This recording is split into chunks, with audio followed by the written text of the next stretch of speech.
Hi అండి. మా అత్తమ్మ అయితే పొద్దున్నే వంగ చెట్లలో కలుపు తీస్తుంది ఏంటా అనుకుంటున్నారా? వంగ తోట అయితే ఇది వరకు ఉన్నట్టయితే వంకాయలు ఉండట్లేదండి. సైజులు తగ్గిపోయినాయి. అన్నీ బుడంకాయలాగా వచ్చేస్తున్నాయి. ఒకవేళ వంగ చెట్లు బలం తగ్గిందేమోనని చెప్పి మా అత్తమ్మ అయితే చుట్టూరు వచ్చిన కలుపు తీస్తుంది. ఫస్ట్ అయితే మస్తు పారిపోయిన తర్వాత తీద్దాం అనుకుంది. బట్ ఆమె అయితే పనికి వెళ్ళిపోవాలి కాబట్టి అయితే పొద్దున్నే కలుపు తీసేస్తుంది. నేను వీడియో తీస్తున్నట్టయితే అత్తమ్మకి తెలియదు. వీడియో తీసిన తర్వాత అయితే చెప్పాను వీడియో తీశానని.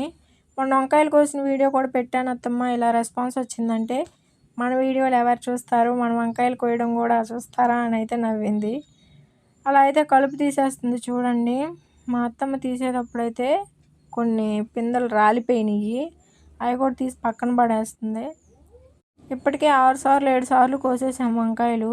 ఆల్మోస్ట్ కాపు అయిపోవచ్చింది అనుకుంటా. పింద పూత కూడా తగ్గిపోయిందండి. అంతగా ఏం లేదు. కానీ ఏదో మా అత్తమ్మ చిన్న ఆశ కలుపు అయితే తీసేస్తుంది. లాస్ట్లో అయితే ఒక ట్విస్ట్ చూడండి. తీసే కలుపు అయితే రాలేదు. దాన్ని అయితే నేను మళ్ళీ పీకమంటే బలంగా పీకింది.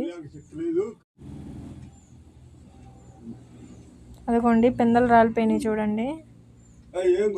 ఇంతకీ వీడియో నచ్చితే లైక్ చేసి షేర్ చేసి నా ఛానల్ సబ్స్క్రైబ్ కూడా చేయండి. మా అత్తమ్మ వీడియో లైక్లు కూడా వస్తేనైతే మా అత్తమ్మకి నేను చూపిస్తాను.